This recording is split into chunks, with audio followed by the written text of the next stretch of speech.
Vamos al grano y arrancamos. Entonces, los aspirantes o expirantes a la Fiscalía General de la Nación. Y vamos por partes, como diría Jack el Destripador. La señora Zamora estuvo encargada de la Fiscalía un tiempo. Marta Lucía Zamora, quien tiene dentro de su background, se dice, ¿cierto? U hoja de vida. En su bagaje. Tiene nada más ni nada menos que la condena a Sigifredo López. Bueno, pero antes de eso estuvo en la Procuraduría. También. Muy cerca del doctor Maya Villazón. Sí, señor. Y de ahí pasó a la Fiscalía General de la Nación. Claro, y de ahí pasó a trabajar con Petro.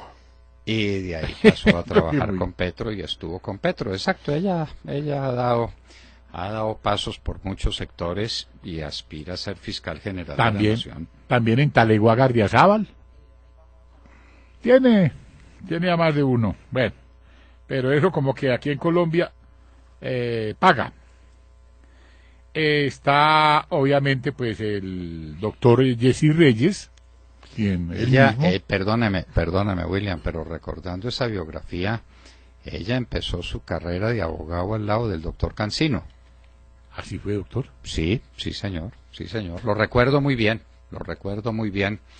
cuando tuvimos algún contacto a propósito de la defensa de Helmut Bickenbach, quien fue gerente del IDEMA, prestó un gran servicio en el IDEMA y terminó, como todo el que sirve bien en Colombia, ¿sí? En medio de un proceso judicial del que salió bien librado.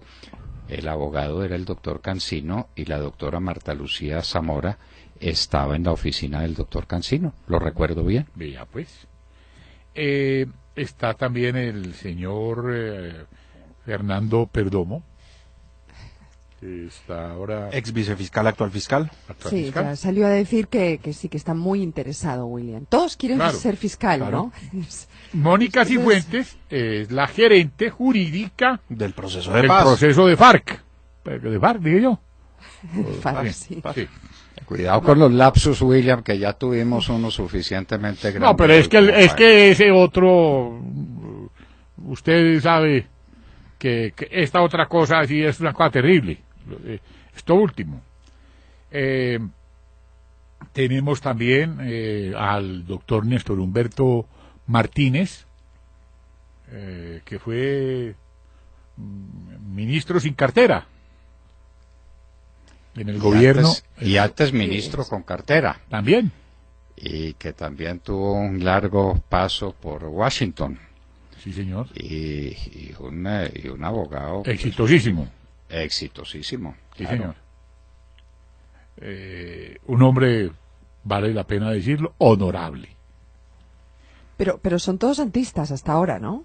Sí, también hay santistas, santistas honorables, Monse, tú y yo sabemos que hay santistas honorables. Sí, de acuerdo. Sí, porque ¿qué tal? Pues que todos fueran así parecidos al apóstol Santiago, por Dios. A ver, yo no digo que no, pero ¿dónde estaría la imparcialidad del fiscal, no? Eso es lo que yo me pregunto. No, pero es que pues de entrada la terna la nombra el presidente, entonces... Sí, pero esto es muy descarado, pues, ¿me entiende? Alguna cercanía seguro tendrán que tener, pero es mucha la que hay. No, pero si quiere procurador amigo no va a querer fiscal amigo. Pero sí. por favor. Y el fiscal de la paz es lo que dicen, ¿no? Además... A su ministro de Justicia también lo tiene de candidato. El fiscal de la paz o de las FARC, como dice William. A ver, con lo que acabó con él, porque pues tiene que salir del Ministerio de Justicia. ¿Cómo es que un ministro aspira a ser elegido por el Congreso? Porque él será el ministro el fiscal del posconflicto y que será un fiscal perfecto. Pero eso sí es tremenda puerta giratoria, ¿no? Llegar de ministro de Justicia a fiscal, pues... No, pues es una puerta giratoria descarada. Y es, además, hay que reconocerlo, es una de las... fue víctima del M-19. Porque su padre murió asesinado, incinerado, allá en el Palacio de Justicia, por el M-19, para que hablemos claro, porque esto es con nombres propios. Doctor, Por el M-19 y por Pablo Escobar. Obviamente. Con M-19. Obviamente. Que no olvidemos ah, ese, sí. Ay, ese detallecito tan pequeñito. ese detallecito, Ay. sí señor. De ese hombre tan bueno que reformaba el Código Penal con el doctor César Gaviria. Doctor, 54 niños han muerto.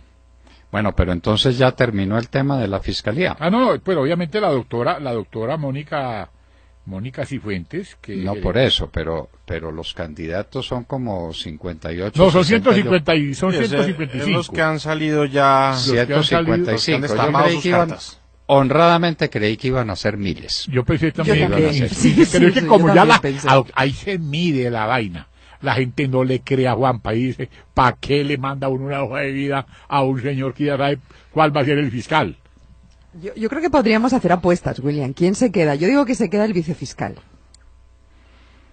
No. Con el vicefiscal tiene además una ventaja obvia sobre los demás, y es que va a ser elegido por el Congreso, y hay mucho congresista que tiene amigos y que tiene parientes que aspiren a ser fiscales. O que tienen ¿No? tarjeta amarilla.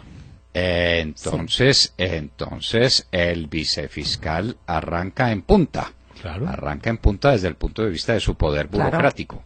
Que no Sí, se le sí, olvide sí. que tiene cerca de 25.000 empleos a su disposición, que tiene un presupuesto de más de 2 billones de pesos, y que ha tenido el poder y lo ha ejercido de meter a la cárcel al que le da la gana y de hacer escándalos tan idiotas y tan inicuos, como lo decía ahora Carlos Alberto Montaner, hablando de esta justicia, ¿no?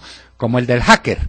El del hacker que se volvió hacker en toda América y resolvió que él había intervenido en las campañas políticas en México y en Venezuela y en todos los países del continente. Pues es un pobre loquito, ese hombre lo que está es desquiciado. Pero es un pobre, no, es un pobre loquito cuando se refiere a JJ Rendón. Ahí sí sale JJ Rendón y dice que es un pobre loquito. Pero no es un pobre loquito cuando afecta al Centro Democrático. Ahí sí no. Ahí sí es un ahí sí hacker es en cuerdo. toda regla. Hombre, es que esa es Ahí una sí. doble moral, ¿no? Ahí sí es cuerdo. Sí. Es en realidad un loquito o un locato, puesto a disposición de la Fiscalía porque sigue en el búnker por razones de seguridad y ahí se Un va a tonto quedar a útil. vivir. Ay, María. Bueno, doctor. Bueno, entonces, William, entonces ahora quería hablar usted de los niños que se mueren de hambre. 53 niños van ahora, en 3 mesecitos del año 16, que han muerto de hambre. Y a eso le sumamos lo que pasó ayer en Arauca, 450 niños que están intoxicados y, bueno, ¿Y qué tal lo del Cesar? lo del Cesar, William? que eso sí fue Niños a los que les dan la comida en la mano. en la mano. Salen de una clase de educación física y con la mano sudorosa la tienen que extender para que les pongan la comida que le cabe en la mano a un niño. Y ese es el refrigerio que reciben. Pero por favor, ¿en qué país estamos viviendo? Eso ni en lo más profundo del África ocurre. Exacto. Por eso la Procuraduría dice que el programa de alimentación escolar fracasó en Colombia. Y que le van a poner a eso todo el fundamento, todo, y todo el acelerador, obviamente, doctor. ¿Y de eso quién responde? ¿Responde la ministra de Educación? ¿Responde la directora de Bienestar Familiar? ¿Quién responde en Palacio Esa es donde una no hay buena pregunta. presidente? Donde no hay Esa es una buena presidente. pregunta. Donde no hay presidente, Sí, donde no hay porque ministro de Minas. la ministra de Educación lo que pide es colaboración para denunciar estos hechos, cuando se supone que es el gobierno el que se tiene que poner al frente y solucionar estos temas. Pero no, la ministra lo que hace es pedir que por favor le colaboren en destapar este tipo de casos que son obvios, ¿no? Están ahí. En cualquier otro país la ministra se cae con Se ese hubiera caído, escándalo. sí, señor. Ah, no, pero es que esto recorre el mundo. Exacto. No hay país del mundo donde no haya salido la imagen de unos niños haciendo filita para llegar a una señora que tiene una olla y una cuchara para sacar de esa olla cualquier cosa, quién sabe qué será lo que saque, y ponerlo en la manito del niño. No, eso no puede ser. Eso no puede ser. Mejor Mire, dicho, eso es- como resume este oyente, miren, dice Pajuán, lo que hace la ministra de Educación es rasgarse las vestiduras todos los días. Ah, sí, sí, sí. Y con sí. eso queda todo solucionado, ¿no? Así no y es. entonces va y entonces pone cara de persona seria y de estadista, y entonces solucionado el problema. Y hay una niña que fue que fue quien hizo la denuncia, y la van a asesinar. La deben tener desprotegida mínimo, porque así es este país, doctor. ¿Cuánto vale ese robo? ¿Cuánto tiempo duró ese robo? ¿Cuánto tiempo estuvieron los niños haciendo fila para que les pusieran la comidita que les cupiera en una mano? Tuvo que salir una señora, una profesora, a hacer la denuncia, porque el señor este que ejerce las veres de contralor, siendo de allá, se vino a dar cuenta. ¿Saben por qué? Porque una maestra, una educadora, tuvo el valor de formular la denuncia respectiva. De resto, se hubiera sido seguido lo mismo. Sí, lo preocupante es que terminó temiendo por su vida, pidiendo protección, Claro, por supuesto. claro. Ya afortunadamente Sí, el la mundo maestra, al revés, ¿no? la maestra, sí, el mundo al revés. Sí, Sí. es que es el colmo. Y bueno, las autoridades tendrán que llevar esto hasta Pero las es últimas que- consecuencias. Pero le tocó como por obligación al señor este que ejerce las veces de contralor, que aprendió a sumar y restar yo no sé dónde, como dice el doctor Londoño. No, pero ahí va progresando. Creo que en la tabla de multiplicar ya va en la del 7. Bueno, ¿se acuerdan pues ustedes que el doctor Horacio Serpa hablaba del viejito Gagá? Pues el viejito Gagá resultó ayer poniéndole piñón de reversa a un consenso general que existía en el Congreso de la República, cuando 80 congresistas, 80, le decían a la televisión colombiana, a todo el mundo, que el señor Mauricio Cárdenas Santamaría tenía que salir de circulación. Y oh sorpresa, ayer llegan a entrevistar al doctor Serpa, y dice, no, yo sí estaba en eso, pero yo no puedo dejar sacrificar a un ministro liberal. ¿Y esto qué es? Así se reblandeció el nuevo viejito Gagá del Partido Liberal, y que además haya asumido la defensa después del contundente debate que formuló el senador Jorge Enrique Robledo Castillo, quien dijo, y lo repitió, aquí hay un torcido. Y cuando se habla en esos términos, es como para uno pensar muchas cosas, doctor Londoño. ¿O lo disajen qué?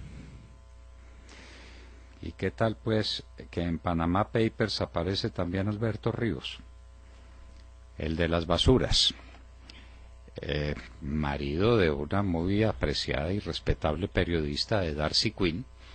Y entonces pues vamos a ver cómo va a ser el escándalo periodístico alrededor de esa circunstancia, porque los de Panama Papers quedaron en la picota pública sin ninguna razón, porque tener una cuenta corriente en el exterior, en cualquier parte, y Panamá es un centro financiero internacional de primer orden, no significa nada. Significa algo si hay una fortuna que se ha escapado del control tributario del país. Entonces, ¿de dónde provienen esos fondos y cómo se han denunciado o cómo no se han denunciado? Pero, pues, de todas maneras, esto va a ser un escándalo monumental, y yo me pregunto ¿qué va a pasar con el Centro Financiero Internacional de Panamá? Porque la Sí, gente queda dice, una de situación muy manera que compleja. voy a Panamá y por cuenta de los abogados que constituyen esas empresas y que prestan ese servicio, termino metido en semejante lío. Gravísimo para Panamá. Sí, la afectación para Panamá es gigante, y de nuevo, además es que estos documentos son tan solo de una firma de abogados y son 11 millones de documentos. Bueno, ¿y ¿Cuánto no habrá? Bueno, ¿y qué estaba haciendo Juanpa en Centroamérica? Allá hubo 3 días de fiesta nacional, según entiendo, por la presencia de este líder latinoamericano que... ¿Pero ya pasaron o termina? O no, allá termina está, esta gira pasó hoy, mañana? pasó hoy en El Salvador. Hoy está en El Salvador. Hoy está en El Salvador, doctor. Y la gente, le quiero contar, la gente no volvió a trabajar, la gente estaba en... Pero así, dijeron, llega el líder.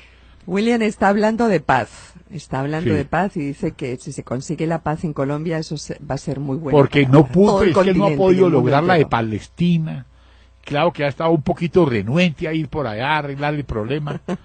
Y entonces, pero que están pidiéndole cita para que vaya a arreglar el problema allá, en Palestina y los israelíes, y en Israel lo mismo. La gente está clamándolo. Entonces, pues vamos a ver, doctor, qué va a pasar con este señor.